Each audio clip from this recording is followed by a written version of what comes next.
السلام عليكم ورحمة الله وبركاته. ازيكم يا حبايبي، عاملين ايه؟ يا رب تكونوا بخير. نبدأ الفيديو بتاعنا بالصلاة على سيدنا محمد وعلى آله وصحبه أجمعين. النهارده كده ايه، هنعمل مع بعض ميزانية 2000 جنيه في الشهر. الميزانية دي من غير تموين، بس مدخلين فيها خزين ياما. تمام. أول حاجة طبعا هنبتدي بيها هي الصدقة. الصدقة طبعا هي سبب في الأرزاق، وسبب في البركة بتاعة الرزق، وسبب في بركة في الأولاد وفي البيت وفي كل حاجة في حياتنا. فأهم حاجة هنعملها ما نقص مالا من صدقة. الصدقة اللي هتطلعيها مش هتنقص من المال، لا بقى هتزوده. تمام. اول حاجه معانا كده نسمي الله ونصلي على الرسول عليه الصلاه والسلام وعلى اله وصحبه اجمعين. هنبتدي بالخزين. الخزين البيت انا عامله له 324 جنيه. هنجيب ايه في خزين البيت؟ بس ركزوا معايا في الميزانيه دي عشان ايه، في النص التاني بتاعها في ايه تقسيمه حلوه كده هتعجبكم ان شاء الله، هتمشي بيها البيت. فركزوا معايا بس ايه، بالراحه كده ان شاء الله. هنا معانا الخزين بتاع البيت. هنجيب اول حاجه 4 كيلو رز، طبعا اساسي معانا في البيت الرز في الخزين. هنجيب 4 كيلو، المتوسط بتاعه 25، وفي اماكن بتبيعه 23، في ب 24، في 25، في لغايه 29 و30 كمان. فاحنا هنجيب المتوسط بال 25 جنيه. تمام. هنجيب 3 كيلو مكرونه ب 60 جنيه. هي ستار في فتح الله الكيس الكبير الكيلو عامل 19 جنيه وكسر يعني. فاحنا هنجيب 3 مثلا من الكبار دول، او تقسيم اكياس صغيره حسب ما انت عايزه. هنجيب 3 كيلو مكرونه ب 60 جنيه. هنجيب 2 كيلو شعريه ب 40 جنيه. كده انت معاكي كام؟ 4 و2 6، 6 و3 9 كيلو رز ومكرونه. قسميهم بقى زي ما انت عايزه تقللي الرز وتزودي المكرونه، تقللي المكرونه وتزودي الرز. ايه اللي انت يعني بتحبوه اكتر اعملوه. الشعريه دي برده حلوه في انك هتدخليها في الفطار في العشاء، هتعمليها باللبن او بالسكر او بعسل اسود كده، فهتنفعك في الفطار وفي العشاء. طبعا بتزود معاكي او بتضاعف معاكي كميه الرز، يعني الشعريه بتزيد بتنفش يعني، فبتزيد فبتزود كميه الرز معاكي. تمام. معانا بعد كده 3 كيلو دقيق ب 54 جنيه. الدقيق ده طبعا حاولي لو قدرتي تزوديه زوديه، لانه بينفعك في حاجات كتير قوي. بيدخل في المعجنات، بيدخل اللي هتعملي مثلا معجنات الفطار في العشاء، ميني بيتزا كرواسون بقسماط، هتعملي في اي معجنات عندك هتدخل في الفطار وفي العشاء، هتوفر معاكي في الفطار والعشاء كتير قوي. تمام. ممكن برضو تدخليها في الغداء، هتعملي عجة، هتعملي بشاميل، المكرونه بشاميل، هتعملي بيتزا كده ماشي. فاحنا معانا ايه 3 كيلو دقيق.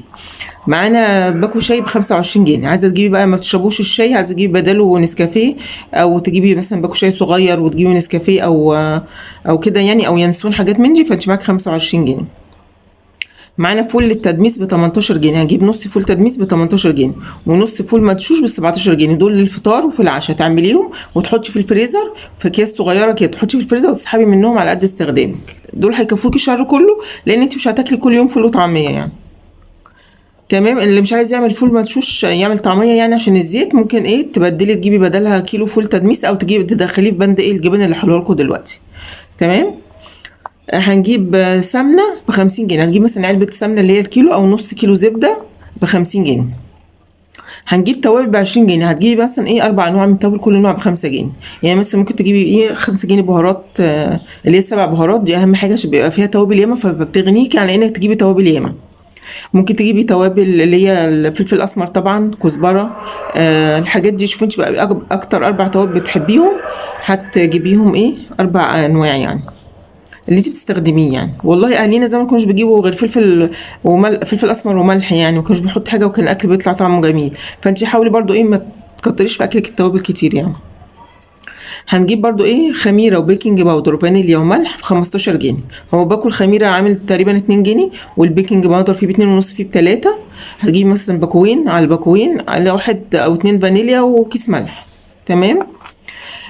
لو تقدري تجيبي الخميره اللي هي يعني، لو شلتي مثلا الفول المدشوش مش هتعملي طعميه، ممكن تجيبي بدلهم علبه الخميره اللي هي الباكو اللي هو ال 100 جرام ده ب 12 جنيه. هيقعد معاكي شهرين و3، هيوفر معاكي كتير. هتيجي الشهر وراه تجيبي بداله مثلا واحد بيكنج باودر مثلا ب 22 جنيه برضه ال 100 جرام. يبقى شهر تجيبي مثلا خميره، شهر هتجيبي بيكنج باودر، ممكن من 15 جنيه تعملي كده. هتجيبي مثلا مره خميره، الشهر اللي وراه هيفضل معاكي شهرين او 3. البيكنج باودر بيقعد معاكي شهرين او 3 برضو. هتجيبي مره شهر ده وشهر ده، وهتجيبي معاهم الفانيليا والملح بتاعك. ممكن تشيلي الملح، انا ضايفه لك فلوس في الاخر ممكن تجيبي بيها الملح. المنظفات بقى هنجيب طبعا ده اكتر بند احنا بنعرف نوفر فيه. هنجيب كيس باهي اللي انا عملته على القناه، لو عايزين تشوفوه على القناه انا كنت جايبه الباكو، هو جاهز يعني بتاع مصانع بتاع شركه باهي، ب 35 جنيه الباكو بيعمل معاكي 7 لتر، 5 لتر، فاللتر بيقف معاكي على 7 جنيه. فانت ممكن تجيبي الكيس ده وتحطي عليه 5 لتر من الميه، وحلو بينضف مع كلوكس الوان، بيبقى حلو بينضف مش وحش. هنجيب هاند ووش او صابون ب 25 جنيه. في طبعا في فتح الله في ب20، في بيبقى في عروض دايما، معظم الاوقات بيبقى في عروض، في ب20، وفي برضو اللي هو الصغير الهندوش الصغير فيه 300 جرام كده ب14 جنيه. ممكن تجيبي واحده مثلا مع صابونه لو انت بتحبوا تستخدموا ده مع ده. هنجيب صابون مواعين، هتجيبي بقى السايب ب20 جنيه، يا اما تجيبي اللي هو الفيبا، في فيبا في فتح الله برضو الفيبا ب14 جنيه و15 جنيه، اللي هي الازازه 750 او 700 مللي. هنجيب كلوركس الوان ب8 جنيه اللي هو السايب، لتر سايب. هنجيب ليفه ب5 جنيه، وهنجيب كلور او ودوني ب10 جنيه. على فكره انت ممكن برضو في المنظفات لما تيجي تغسلي الهدوم الغامقه او الهدوم السوداء، حاولي ان انت تحطي دوني، يعني ممكن هو الهدوم السوداء بتبقى ما فيهاش غير شويه تراب او شويه كده، يعني ما بتبقاش فيها بقع او حاجه، فانت لو هي نظيفه معاكي هتحطي لها شويه دوني وتشغلي عليها الغساله هتنضف معاكي وتبقى ريحتها حلوه. بند المنظفات عامل معانا 103، والخزين قلنا عامل 324 جنيه. هندخل بقى على بند اللحوم، وبعد كده هقول لكم على التقسيمه اللي انا عاملاها.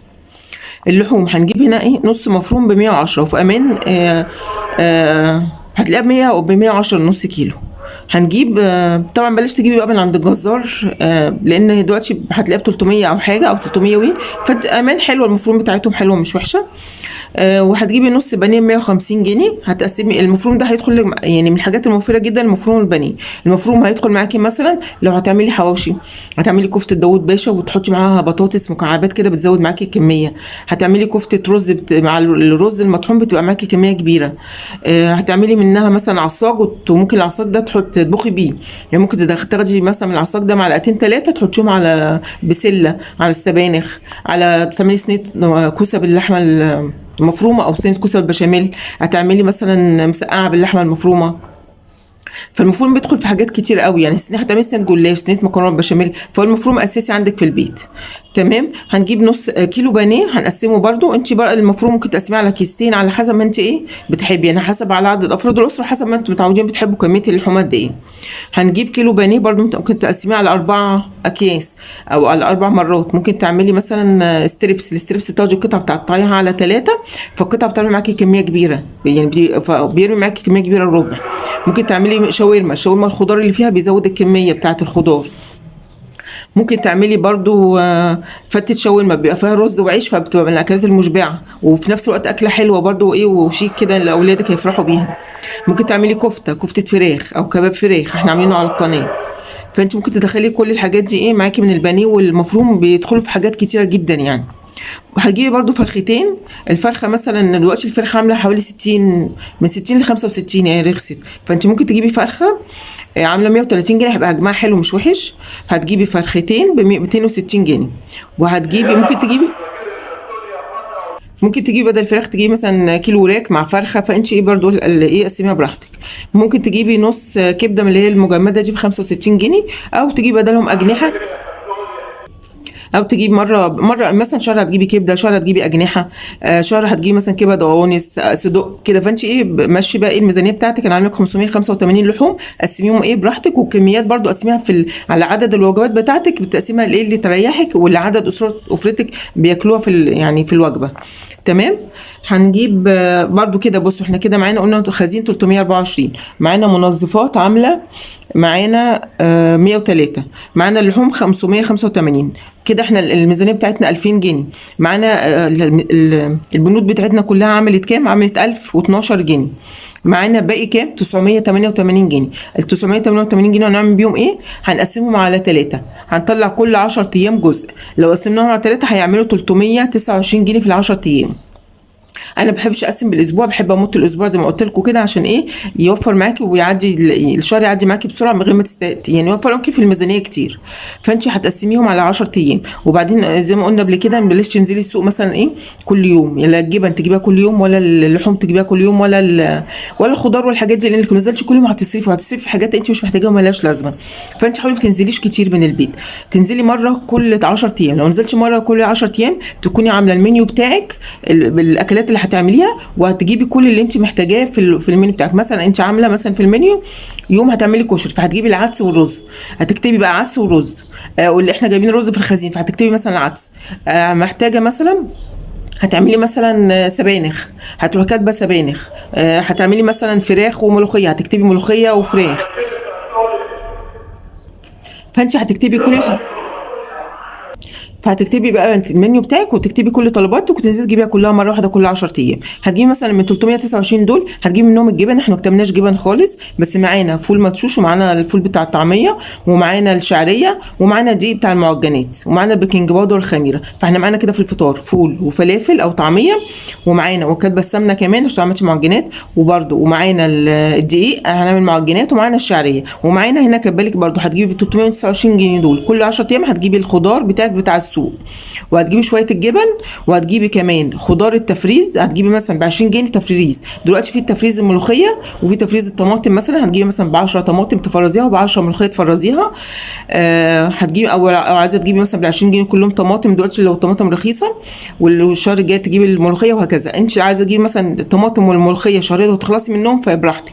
هتجيبي مثلا لفه جلاش او لفتين جلاش هينفعوكي. قلنا هنجيب الجبن، هتجيبي برده السمك، احنا مش جايبين سمك خالص في اللحوم، احنا عاملين 585 من غير السمك. فانت السمك هتجيبي كل 10 ايام مثلا ما تنزلي معاكي هتجيبي منهم السمك، لان انا عن نفسي ما بحبش اجيب السمك احطه في الفريزر، انا بحب السمك اليوم. هنجيب بقى السمك، انا من نفسي من الناس اللي ما بحبش اجيب السمك واحطه في الثلاجه في الفريزر، فانا بحب اجيب السمك اليوم اللي هنزل فيه السوق بجيب فيه السمك. تمام. فانت هتجيبي معاكي السمك بتاعك، معلش بقى الميكروفونات دي. هنجيب السمك وهنجيب الفاكهه، لو عايزه تجيب مثلا جبنه موزاريلا في عند فتح الله بيتباعوا الجبنه اللي هي الميكس دي على بعضها، هتجيب مثلا شويه ب 20 جنيه ب 30 جنيه تحطيهم عندك في الفريزر عشان المعجنات اللي هتعمليها، او لو عملتي بيتزا او حاجه فتجيبي برده ايه شويه موزاريلا معاكي. فانت معاكي 329 جنيه هتجيبيهم بيهم الخضار والتفريز 20 جنيه تفريزات والجلاش والجبن والسمك والحاجات دي كلها. يا رب التقسيمه دي تكون عجبتكم. لو عايزين اعمل لكم كل مره بنفس التقسيمه دي قولوا لي وان شاء الله اعملها لكم كده. ولو ليه حد تنسوش بقى طبعا لايك والشير والسبسكرايب وتعليق حلو كده منكم. ولو انتوا حد ليه ميزانيه عايز يعملها له اكتب لي في التعليقات وان شاء الله اقدر اعملها لكم. ويا رب النهارده تكون الميزانيه كده عجبتكم واستفدتوا منها، واشوفكم ان شاء الله في فيديو جديد.